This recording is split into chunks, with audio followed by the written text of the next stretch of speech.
করে ধারণার অনুরূপ কাজ করে থাকি, আমার বান্দা যদি বলে যে আমি কঠিন, আমি কাহার, তাহলে আমি আল্লাহ তার সামনে কঠিন হয়ে দেখা দেই, আমি নিশ্চয় হয়ে যাই। আর যদি কোনো বান্দা জীবনে যত গুনাহ করেছে, এই গুনাহগুলি যদি আমার কুদরতের পায়ের মধ্যে জমা রেখে যদি আস্তাগফিরুল্লাহ রাব্বি মিন কুল্লি যামবি ওয়া তুবু ইলাইহি পরে আস্তাগফিরুল্লাহ পরে সে ধারারাশি পর্যন্ত গুনাহ যদি হয়, আমি আল্লাহ রাব্বুল আলামিন তা মাফ করে দেই।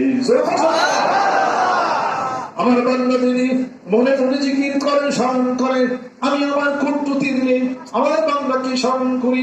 আমার বান্দা যদি কিছু মানুষকে পৃথিবীর মুখী আমাকে যদি স্মরণ করে, আমি আমার বান্দাদের চেয়ে উত্তম ফেরেশতাদের মাহফিলে আমার ওই বান্দার কথা আমি স্মরণ করি।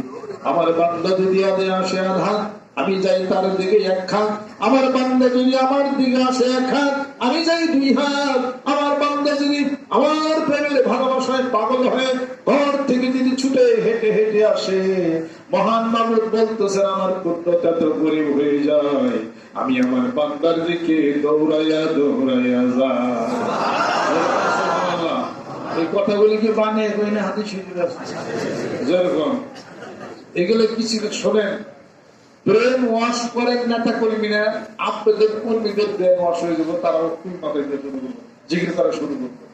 হয়তো তাহলে আগুন করেন বাঙালির কাছে যাওয়া যাবে না, আগুন ধরে নেমে করা, তার আগে কাপচার জোর করা।